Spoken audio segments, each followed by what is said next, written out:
let's just get straight into it. Would you mind sharing how you came to your faith in Christ? Absolutely. That was been some time ago now.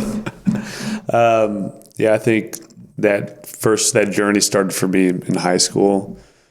I actually had an aunt and uncle that were believers, and really were the only believers at that time in my family. And they were on me all the time to go to church. And back then, it was one of those things. Church was kind of like, not interested at all. Mm-hmm. Then coming out of high school, both my wife and I, my wife now, who was my girlfriend then, made the decision to move out together.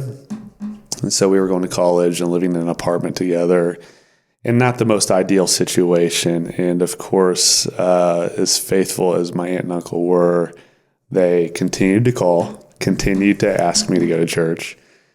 So long story short, it was one of those things. I ended up going to church with them to stop the phone calls.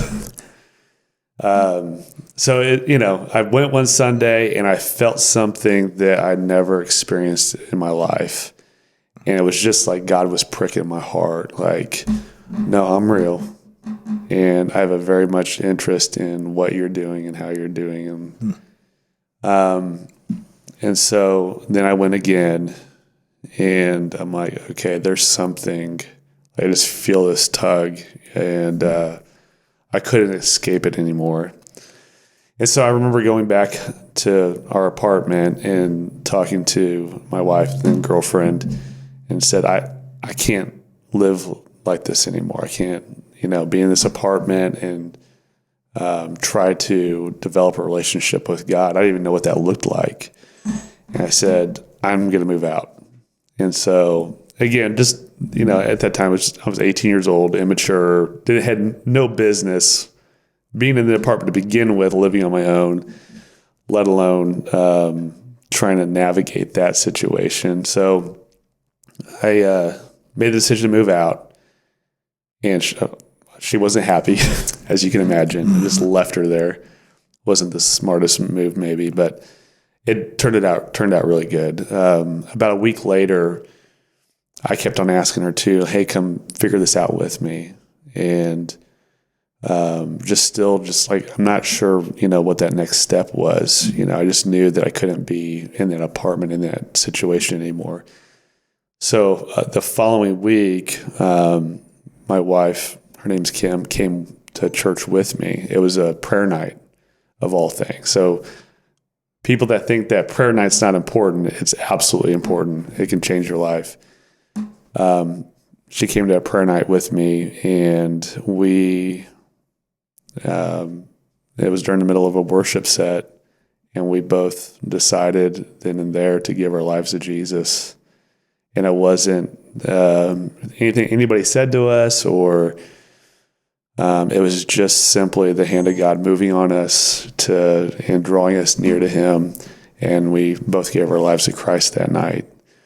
And then from that point on, we've just been sold out. So I was living with one aunt and uncle. She decided to live with another family member, and we walked that out until we got married. Wow, that's awesome. Was it more like a light switch was turned on? Yeah, I think when you're dead in your sin, it's that's all you know. And then when Christ comes in and changes you, that's just it. That's where everybody thinks that, I got to change for God. No, I didn't have to change at all. I just went in as I was, and God absolutely changed both of us. And there was just no denying it. And it was kind of like that light switch, I guess you would say. And we just didn't look back. So we were able to, maybe we started out our relationship maybe not so good, but as we were able to walk that out, kind of separate and walk out in purity before we got married, that was a phenomenal just foundation for us and for our marriage. And tomorrow will be 19 years. Wow. Yeah. That's incredible. Almost 20 years to married. Married. Wow. That's amazing. So it seems that there was a combination of factors that happened, because I definitely think people only are converted through the Holy Spirit, right? When God says, all right, the light switch goes on now. Yeah. But it also, I think, comes down to people being persistent with you. Because you said that you went to church because you basically didn't want to hear them bugging you all the time, right? Yeah. And you wanted to remove that from your life. Right. But if they weren't persistent, then maybe you wouldn't even be talking about what you're talking about right now, today. No, that's absolutely right. I think, God's always speaking to us or trying to get our attention. And I can look back at my life and say, there were many points in my life God was trying to get my attention. It's just at what point are we willing to start listening and start exploring that? And, as a high school kid, I was so consumed with myself, and so I just didn't want any part of that. And I knew, and I can remember, thinking, I don't want to have to go to church and change, right, was my thought. And I think to that point where I did have somebody in my life that was willing to be persistent.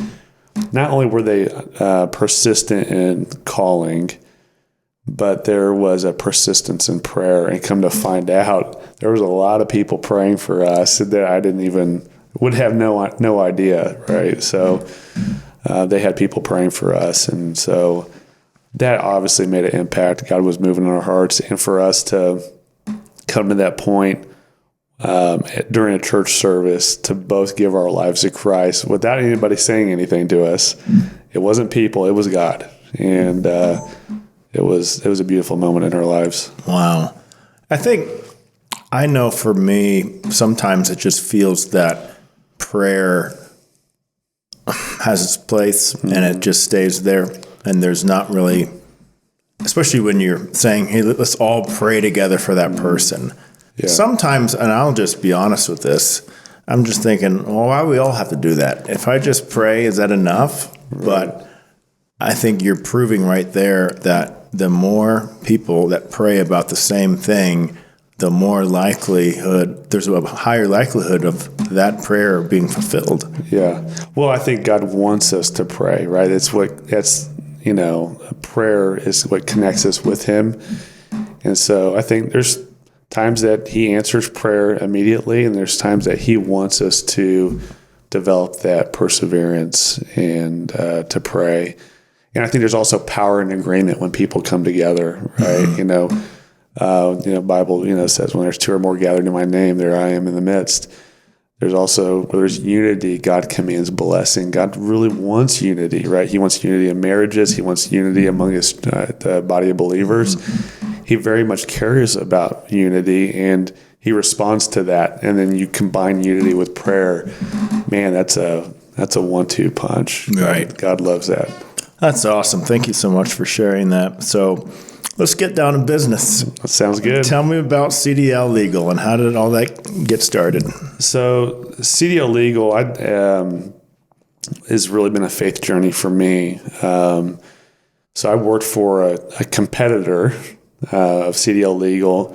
And back in 2012, I knew there was a better, I didn't know, but I thought there was a better way to do it. And so I think just through prayer and just seeking the Lord, I just felt this burden for the trucking industry and specifically truck drivers, and just reaching them and seeing them supported, and then also having some sort of light shine on them, right? Mm-hmm. Because they're such an abandoned group of people. They're on the road all the time. They're isolated. And so it just felt like that those folks were always on my heart. Well, in 2012, I was praying in my bedroom, and I remembered it was like this name dropped in my head. It was CDL Legal. I'm like, okay, well, where'd that come from, right? Really felt like God just deposited that. This is while you were working at the other business. Yep. And I'm like, oh, that'd be such a cool name. And so I went out and bought the URL for that business at that point. And I'm like, Lord, I don't know how that's going to, I don't know if I'm supposed to recommend changing the name of the business I'm working at to this and so just as I just kind of walked that out with the Lord, I'm like, no, I'm supposed to go do this. So you thought of that name before you even thought about starting your own business. Yeah, 6 years before we started CDL Legal, I had the name. Wow. Wow. That's awesome. So it just, it kind of evolved from there. And I just, as time was going on, I knew that was something I was supposed to start. I had talked to multiple different people during that time about potentially starting something. And I'm like, I don't know. It just wasn't God's timing. It wasn't God's timing. And had the opportunity to go work for a trucking company. I knew God was taking me from the place I was to this trucking company. And I'm like, well, that's really interesting. I'm not really sure, God, why you're moving me, but it was very clear just through some different things that had happened that God was wanting me to move. So I was making the move, and there was the CEO of that trucking company. His name's Scott. Him and I just really hit it off. I mean, just like-minded in a lot of different ways, and we worked really, really well together. Well, I was that sales and marketing guy. Mm-hmm. He was that ops process systems guy. So that's why we worked so good together, because, my strengths were his weaknesses and his, strengths were my weaknesses. And so we just were able to really leverage that. And we grew that business quickly. And what year did you start CDL Legal? 2018. 2018. So we're going on finishing up the fourth year? Yeah. So we're just a little over 4 years. It was 4 years in August. Okay. So we kind of bring that together. So Scott came to me at one day and said, hey, this trucking company is owned by private equity. We're going to sell this at some point. I want you to be that next person in line to lead this thing when it goes to the next buyer. And he goes, I'm going to figure out what my next is. He didn't want to stay there. I said, well, I have a better idea. So I presented him with the idea of CDL Legal. He latched onto it and fell in love with the idea. We started putting together some business plans and doing some financial modeling while we were still at that trucking company together. And then through a series of different events, both of us had gotten laid off. Both of us. Wow. He was first, and then I came 10 months later. And that was not planned. And during that time, I'm like, God, what are you doing? Because that doesn't make sense at all. God was like, what are you doing? What are you waiting for? Yeah. And it was just crazy. So I got let go in June of 2018, and I called Scott. So I called my wife first, then I called Scott. And he said, well, are you ready to get CDL Legal going? And I said, I am. That's why I'm calling. Wow. So we did. In about 2 months, because we had already done some of this prep work, we were able to launch in about 2 months. 2 months. From filing articles of incorporation to website, materials, licensing, all the things that we needed to launch, we got it done in about 2 months. So then CDL Legal is a company that is membership based, and with the membership includes you have benefits that are included for the truck driver. Yeah, so it's basically prepaid legal for truck drivers. So you've heard of some other legal benefits that are maybe more general. We're trucking specific. Truck drivers can get into a fair amount of trouble over the road just with all the laws and regulations that are out there.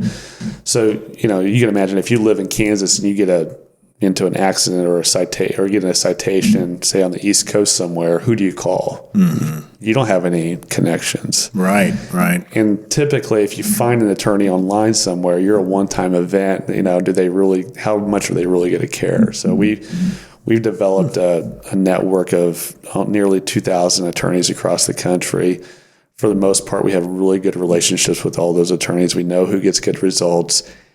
We have volume. They're concerned about continuing that relationship with us. We're not that one-time event. So we can use that power to make sure that the drivers that we're working with get the representation that they deserve, which is why we have such a high success rate helping them when they get into trouble. What's the success rate? Almost 95%. Wow. And what happens is, that CDL, they get one speeding ticket could potentially cost them their job. So they're always in a high stressful situation when they have those events happen. That's awesome. So over 4 years, what percent of growth have you guys experienced? We're averaging about 60 to 70% growth year over year. That's incredible. Yeah. And what do you think has attributed to that rapid growth? Well, I think we're talking about faith. It's absolutely been the fact we have invited God into our business. So one of our core values is to honor God, and we make that a priority every single day. So from day one, we made the decision that we're going to pray every day, every morning, right? Not everybody in our organization they're not required to participate, but we have that where we start our day and we're committed to that. And I think it brings, again, we're talking about prayer earlier on in this, in our conversation. It changes things. It changes hearts. It changes minds. It changes attitudes. And so when you've got people that are focused on starting their day with God and inviting God in, it just makes the world a difference. And God has led us and guided us and helped us make decisions that we probably wouldn't have made on our own. That's helped us, drive the business in ways that we would never expected. We have our plans, right? God's got way better plans than we do. It's funny how that works, isn't it? It is. We think that we have it all figured out until it doesn't work. Yep. And then you're like, all right, I'm going to humble myself and follow God fully. Yep. So you guys are praying as a company on a daily basis? Every day. Wow. So do you ever have employees who don't want to partake? Yeah, every now and again we have an employee that maybe that's not their belief system. So, which is fine. But we have had employees that started out not praying and then started praying with us. We've had employees that maybe weren't so strong in their faith, and just watching them in that culture over time have become, stronger believers. So it's just been kind of a cool thing to see, that we always have this idea that church is reserved for Sunday, right? Let's live church every day, right? And then let's bring God with us into our everyday. Let's not just think about him on Sunday. That's profound. So when you guys are coming in for the first time, you guys all meet and then just pray together? Yeah. Is that how it works? Well, we start our day at 8 o'clock. So a lot of people can in maybe a little bit earlier. We always encourage people to get in earlier, kind of plan their day. But 8 o'clock on the dot, that's when we pray. And then our next core value is driven to win. So then we go right from a prayer to celebrating wins. So we think, with in a company, we should all have vision, right? We should, everybody should have some sort of vision and understanding of where we're going and what we're doing as an organization. So it's a good chance for all of our departments to come together and hear what the successes that everybody else is having, and then celebrate those. So we go right from prayer right into that next meeting. So you go right in from God, Lord, we're just believing that you're going to do something awesome today, to then hearing about what the things that he did yesterday, and maybe were answers to prayer yesterday. So it's just kind of a cool dynamic we have to start a day off every day. There's so much power in that. I know for me that sometimes I maybe feel a little, I don't want to say let down, because I really shouldn't have any expectations at all of what God is going to provide me. I mean, he doesn't owe us anything. But when you see it more from a bird's eye view, as how it's affecting the group or even other people around you. Like, for example, just watching people who you thought would never, ever come to faith. Yeah. That right there is like, all right, I need to just keep praying, keep reading the Bible, keep my head down, and know that it will happen if it's meant to happen. Well, and here's the thing. We're going to, the Bible's clear, we're going to face trials of many kinds, right? But we've got to be able to walk through that and trust, right? We've got to trust that God's going to bring us through those things, because he will. And I just think about even how we started, right? So I just mentioned that we started in not maybe the best circumstances. Both me and my business partner got let go from a prior organization. I can tell you that we launched our business, CDL Legal, at the ideal time. And only God would have known that. I wouldn't have been able to guess that, right? So even when things happen that, okay, well, today just seemed like not productive, or this happened, or this didn't go so well, God takes everything, it turns everything for to go to those who love him and are called to his purpose. So even when things happen that maybe aren't so good, if we continue to trust, believe, pray, persevere, he'll turn it around. So it's those moments of when we're going through those trials, and I think I heard this somewhere, where there's two outcomes that could happen. First is it's either going to strengthen us, so it's like a test, and we pass the test, and now God blesses us with stronger character, or it pushes us over the edge, where now it becomes a sin. Right. So it's either one. Yeah. And if we just stay faithful, and I always just have this vision in my head of keeping my head down. The storm's going on around me, and I'm just keeping my head down and not getting blown away. Like, it'll pass, but you just don't know when it will pass. Yeah. And I think a really vivid example was COVID. Yep. I mean, I was just watching a video that was recorded 2 years ago, and they were talking about, there's not going to be ever the normal, like what we experience now. There will be a new normal. And I'm thinking, everything's kind of already back to normal, isn't it? Yeah. I mean, in a lot of ways, yeah.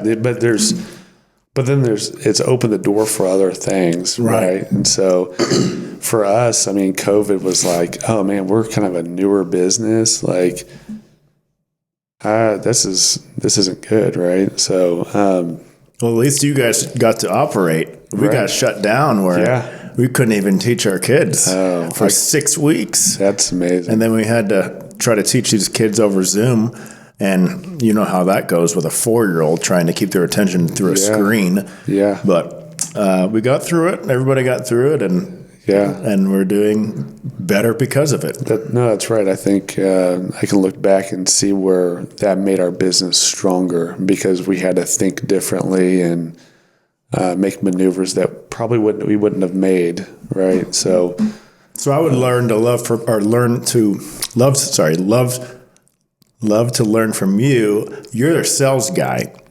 I'm more of an ops guy. Yeah. I like to just get things fixed in the business, because I'm thinking, well, if the service is impeccable or amazing and everything is put together like it's supposed to, people are going to come. But that's actually not true. You got to have both. You got to be out there telling people about your business. So I want to learn from you on what is the one big thing that you guys have done over the years on the sales side to see that massive growth that you've experienced. Yeah, I think, so it's taken the ops side, right? That what you do makes you special, and then being able to communicate that in the right way, right? And so there's a couple different things. So people buy because they trusts them. So going back to trust, Yep. they trust that brand, right? I mean, people can argue that Starbucks coffee is good. I would disagree that it's not very good. It's average. But people trust it, right? And so in the sales environment, especially when you have a salesperson selling to somebody, it's people are buying from people, right? And so we really coach our sales folks on how do you build trust? How do you build credibility? So we really focus on those things.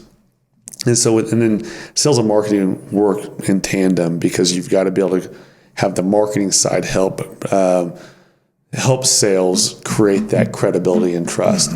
So things like, we're very intentional about making sure that we're asking for positive reviews, right? So that's something credible that sales can go point back to. So how do they ask for those? A lot of that's through marketing efforts. So like when we've everybody that we work a case for, every driver, every carrier, they're going to get a follow-up email asking them to review the work that we did. And so then you're able to collect those reviews.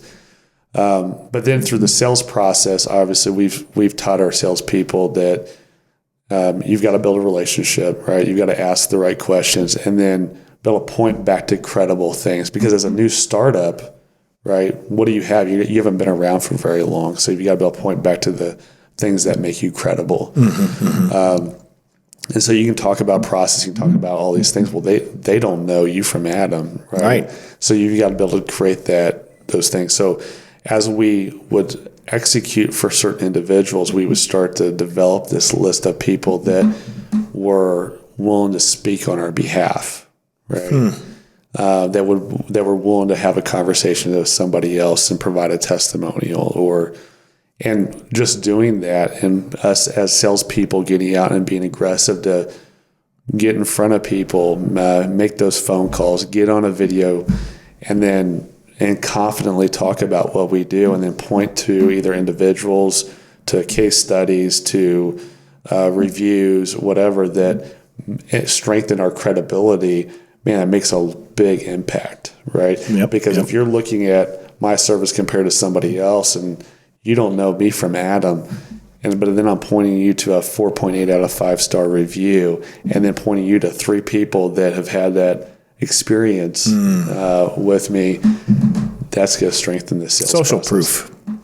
So how many times would you contact a lead, calling them, emailing them, until you stop?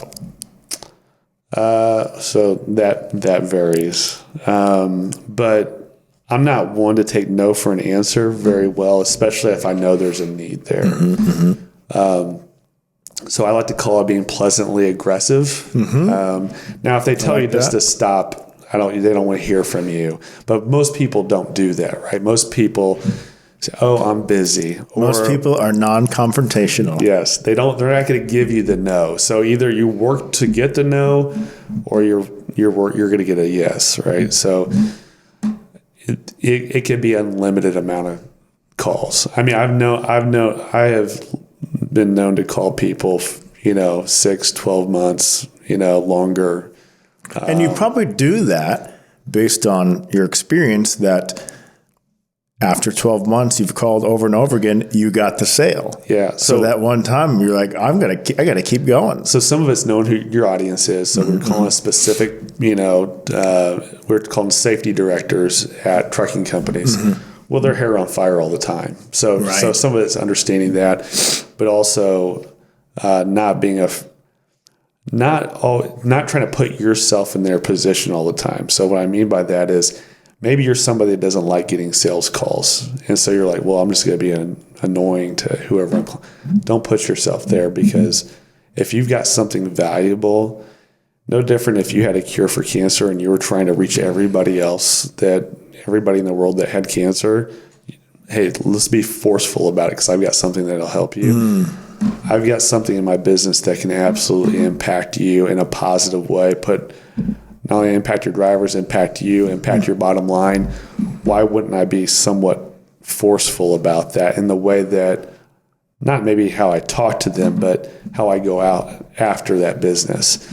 And just that confidence that comes across as you're doing that, they'll be willing. If you're persistent, and confident in what you're doing, they're gonna give you an appointment. They're gonna get on a video chat with you. They're gonna let you come see them, right? They're gonna let you provide a little bit more information. Most people, when you call them, or even if you were to go show up for an appointment, walls go up, right? Because you are not going to sell me. Mm-hmm. So how do I get rid of the wall, right?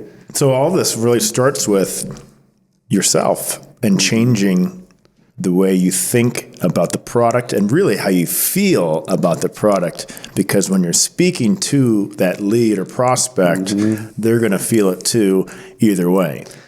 Sales is 90% between your ears. And 10% is all market, leads, lead quality, all those other things fall in the 10%. It's 90% between your ears. I kind of relate it to swing. I'm a baseball guy. I'm a sports guy. I've always related to kind of, swinging a baseball bat. You can have the best mechanics in the world, but if you don't think you're going to hit the ball, you're not going to hit it. It's all about confidence. But you see these guys in the MLB, even they have kind of wonky stances, right? Oh my God. They're not your now they load and they do all those things, right? But it's not maybe what you were taught in Little League, right?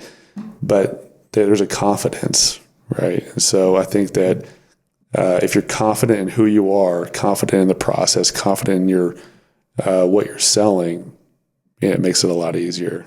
So let's say you had one of your salespeople, a member on your sales team, struggling where they're not converting their leads to customers, and you find out that the root cause is their lack of confidence. What's the first thing you'd tell them? First thing I would tell, so because the environment that we're in, it becomes a faith issue, for me. So, I'm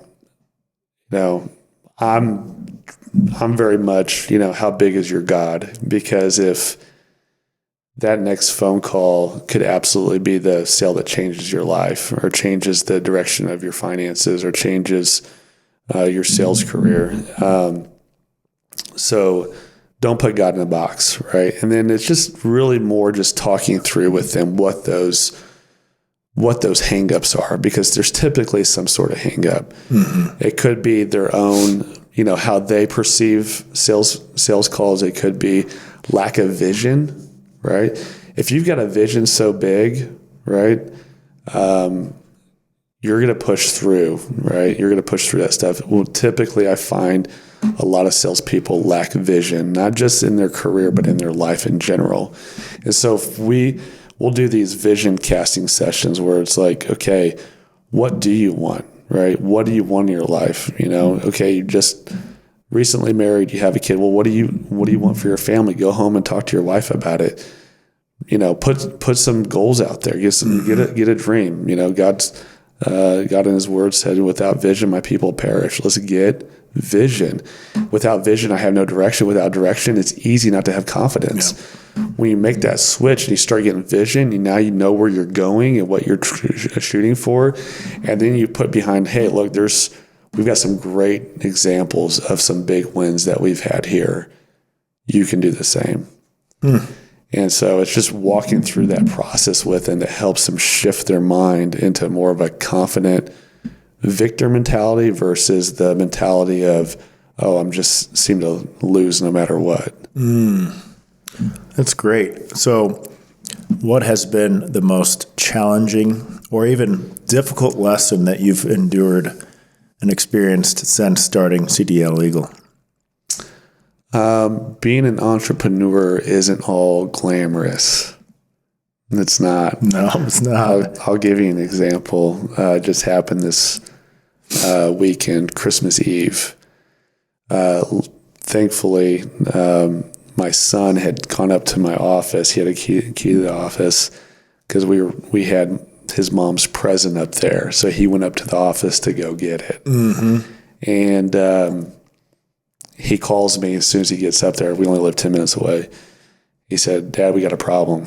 I said, what's that? He said, there's water everywhere. Oh, goodness.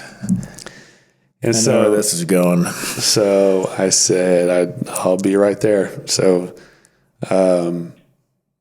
got there, and thankfully he had gotten the water shut off, but there was literally 2/3 of our building were completely flooded. Yeah. Wow. Frozen pipe had busted.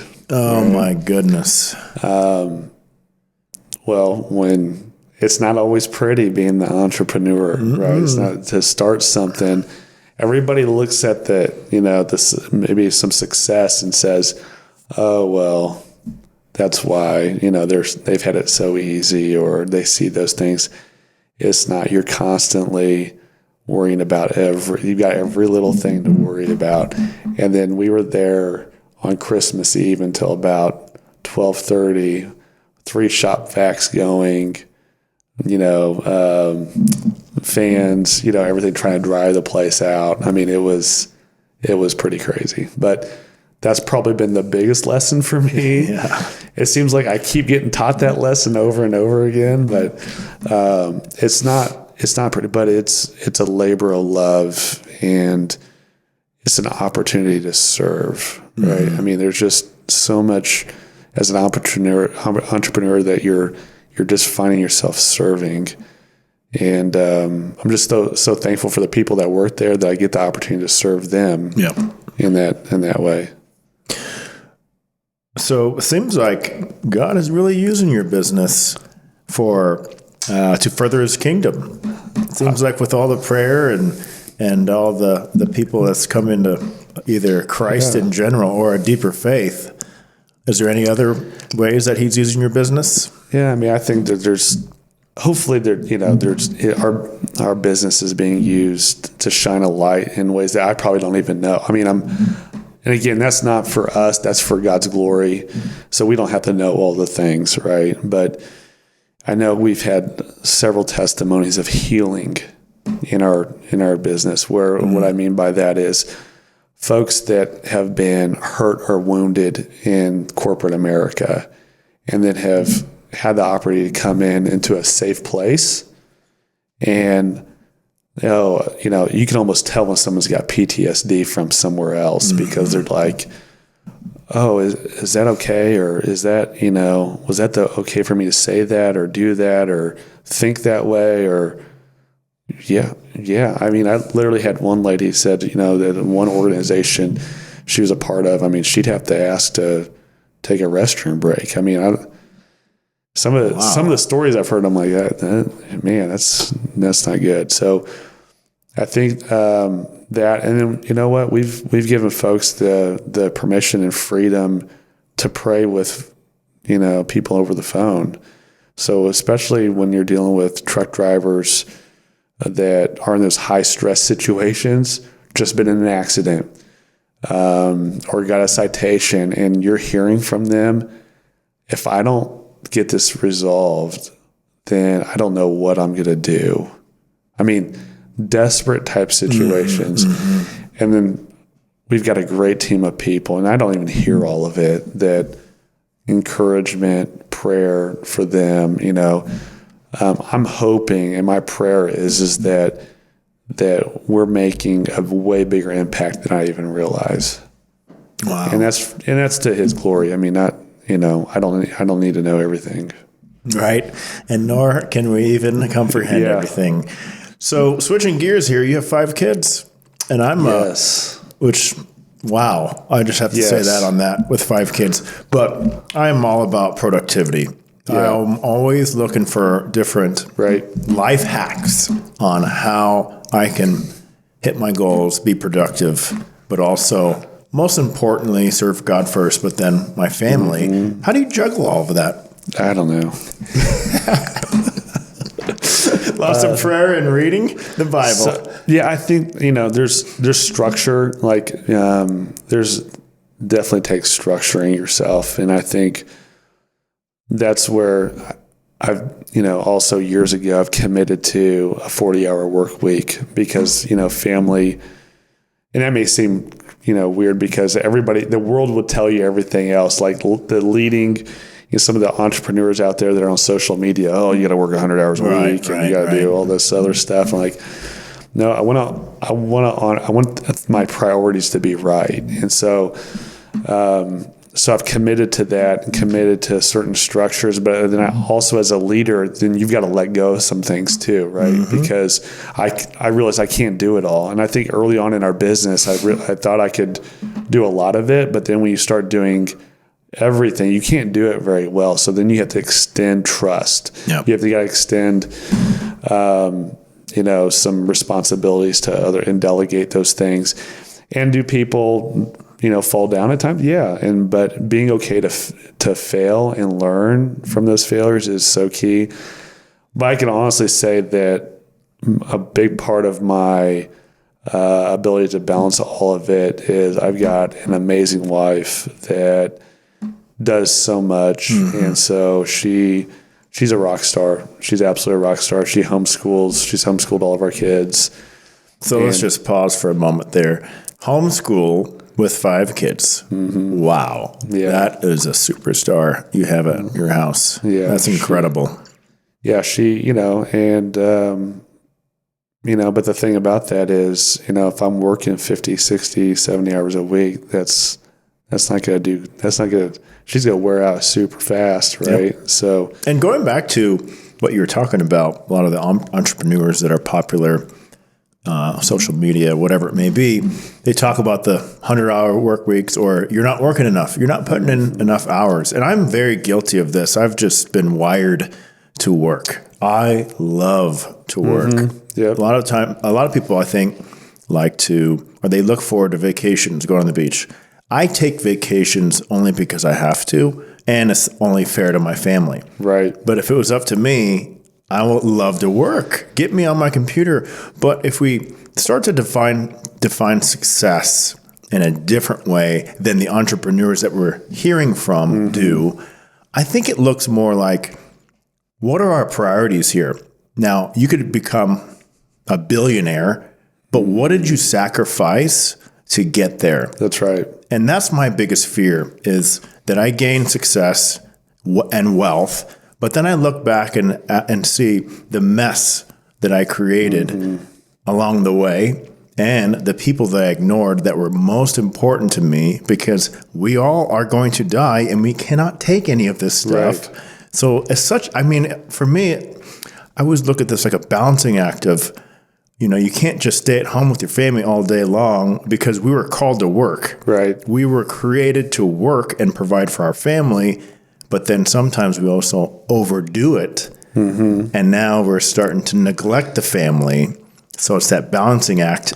But then also, how do you have the most efficient balancing act where you achieve the most success that God wants us to be achieving? Yeah, I think that when you look at the 80 to 100-hour work folks, God's given us a lot of ability to do a lot in our own strength. Yes. He really has. To me, I'd rather have the testimony of, I did what that same person did in 80 hours. I did it in 40. Yep. Not because of my own ability, but because he's better than I am. He's stronger than I am. You were faithful. Yeah. You were faithful. Right. And through that process, I've been able to give my wife and kids the attention that they need, and so, and then also, if you're the 80-hour-a-week guy, what kind of environment are you creating for your staff? Right. Right. If they all feel that, that urgency and pressure, right? So we've just taken a different approach to that, where we're very pro, if you need to take time off, family comes first. Because typically I've found, if at home is right, there's so much more you can get done. Amen. Not us, but even our team. Yeah. Oh my goodness. That's such truth. Is when one of your team members comes in and something's going on at home. Yep. And we need to figure out how we can help you through that. That's absolutely right. And those are things that we'll ask those questions, and our management team is not afraid to say, hey, are you good? You don't have to tell me, but Right, just right. if you want to, you can. This is a safe place. Yep. I mean, if you think about it, if you're in a job 8-9 hours a day, and that job is not as toxic or not a good working environment, man, what does that do to your quality of life?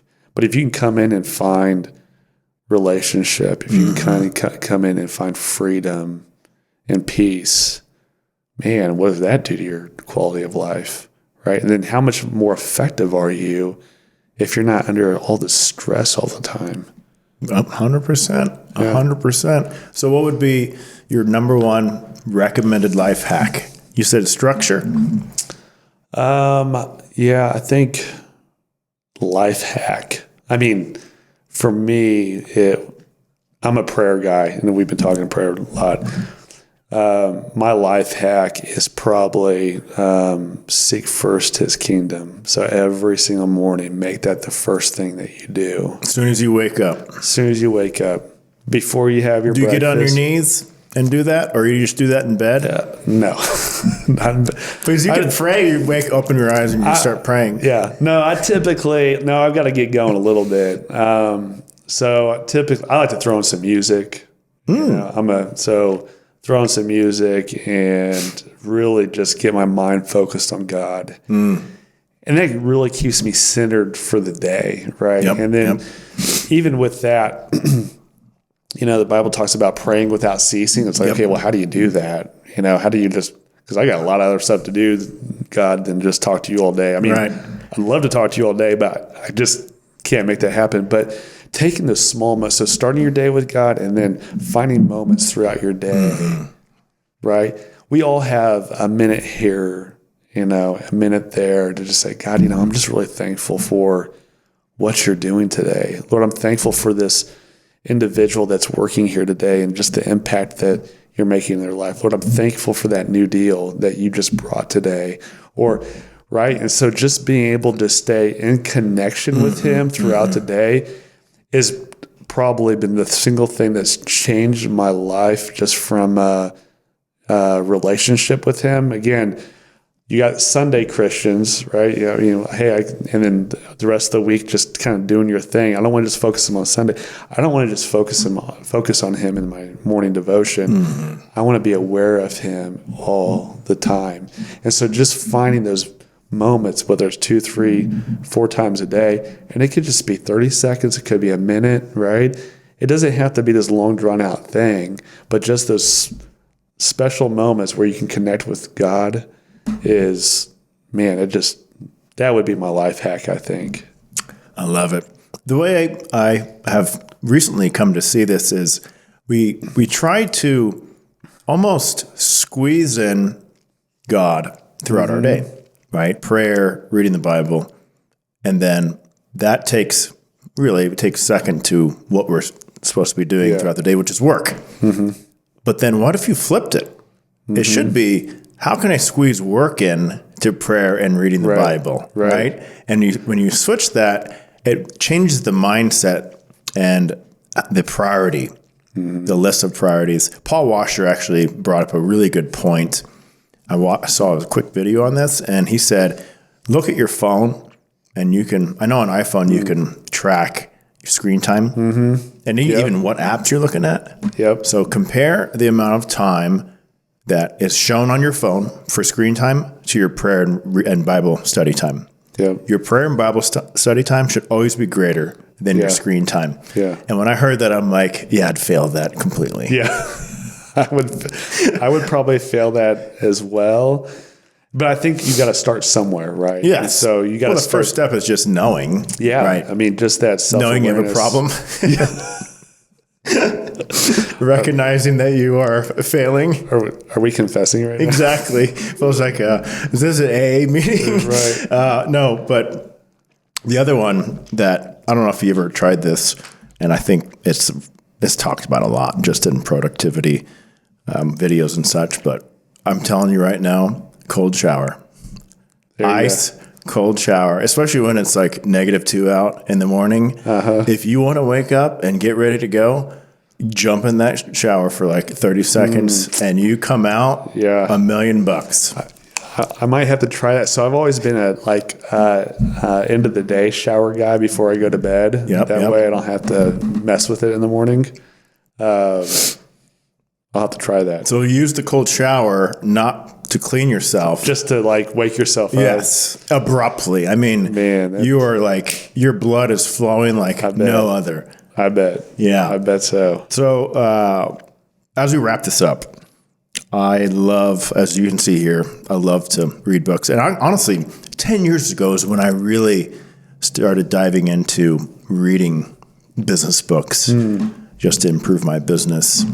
And it's really changed my life. And obviously, the Bible should be the first one. And I've come to the point now where I don't even want to read anything else because I'm like, why am I wasting my time on something when I have not really gained a really deep grasp on the Bible from start to finish? Yeah.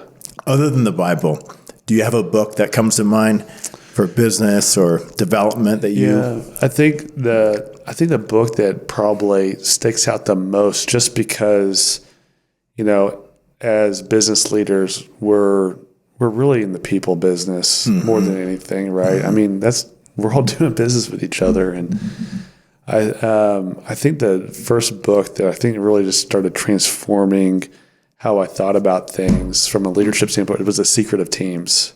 It just and the idea behind that book was that not everybody's fit for a position, right? And so it's finding people's strengths, right, and leveraging those strengths in the right positions.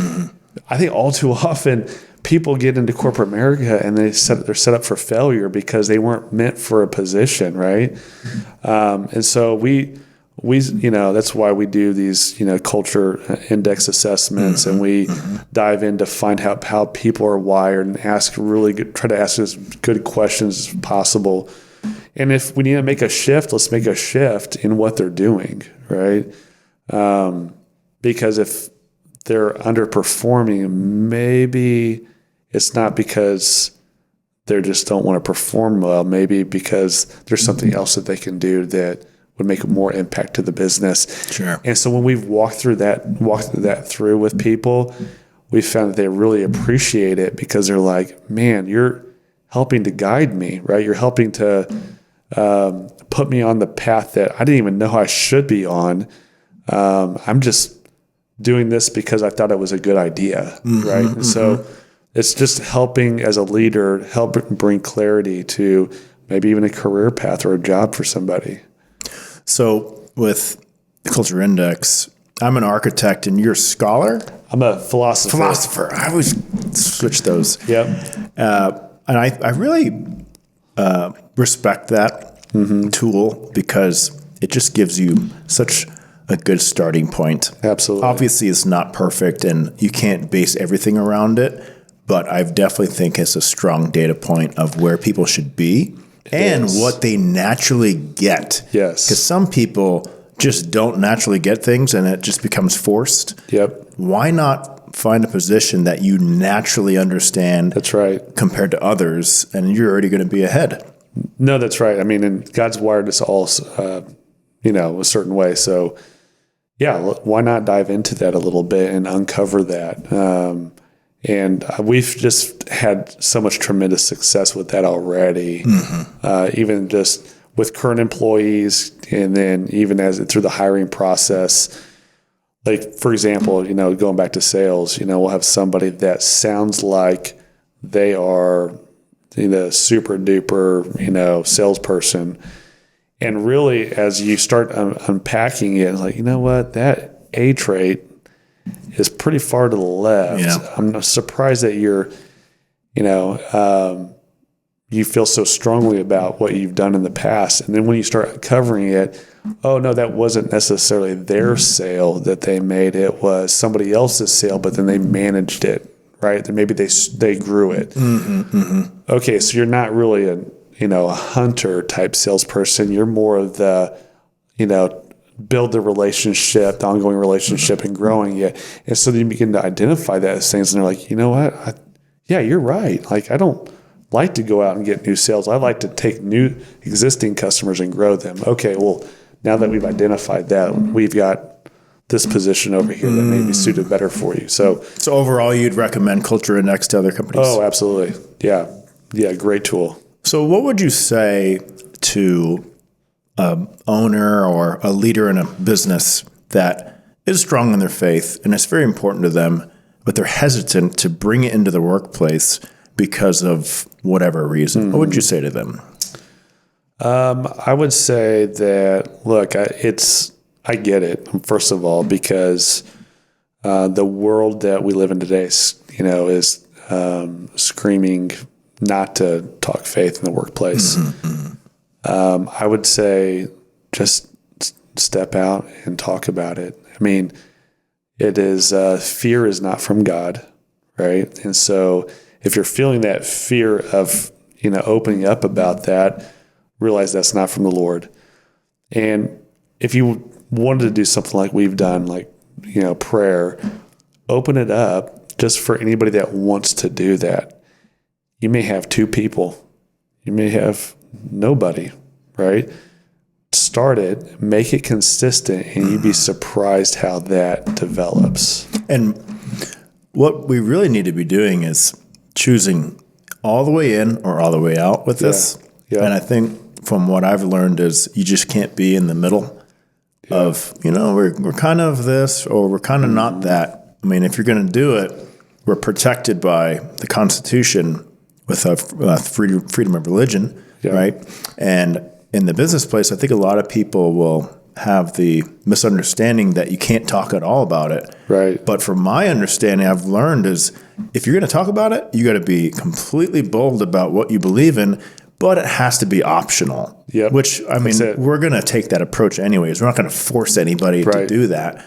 But I think for me, it's just understanding that you got to be very clear on who you are, what you're standing for. But then again, you're not forcing anybody. Yeah. And one way that we communicated that with everybody was we put that in our core values and in our mission statement that we were going to honor the Lord. And so everybody knows where we stand. I mean, it's really clear, and we're going to continue to point back to that. And you probably talk about it in the interviewing process with new hires. We do. We even have it in our when we're in any ads, job ads that we have at the part of our, who CDL Legal is. We're a faith-based organization, and so we make that clear going into it. And look, you can start that any time, but for a starting point, relook at your core values. Does your core values align with your belief system? Because if they don't, you maybe need to take another look at those. In reality, the deepest, most important part of this is if we are going to be sharing our faith, we do it based on our actions and behavior. How are we treating our employees? Absolutely. That should already be telling them and making them feel like, oh, this is how a Christian behaves. This is how a Christian acts. So it's, you want to give them the feeling of not necessarily like walking into a church, but that what walking into a church might be like. I had a pastor come to me several years ago and say, I was involved in some ministries, and he said, really think that I could see you doing this full time at some point. I'm like, nah, I don't really think so. And this is before CDL Legal, and I remember telling him, well, I want to build a business, and I want to build a business where people can come in, find a safe place, grow in their relationship with Jesus, and even if they don't know Jesus, find Jesus.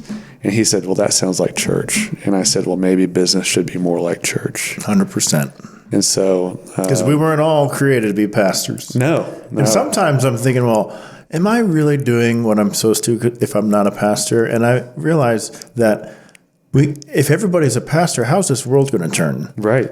How are we going to get food? How are we going to, have a car? Like, we all have to do our jobs, but that doesn't mean that we keep God out of it. No, absolutely. And really, that's where we can have more influence as Christian business owners and leaders in our world today, right? And again, going back to people are in church for a couple hours a week, they're on the job 40 hours. We're the plus. pastors on Monday through Saturday. Right. And then the pastors are the pastors on Sundays. There you go. Yeah. Well, I greatly appreciate your time in doing this. This has been a true pleasure of mine. That's awesome. And we're actually in the same group or part of Acumen. Yep. And that's been actually really awesome to be a part of. So it's been amazing. And thank you so much. Yeah, no, glad to be here, man. Appreciate you asking me on.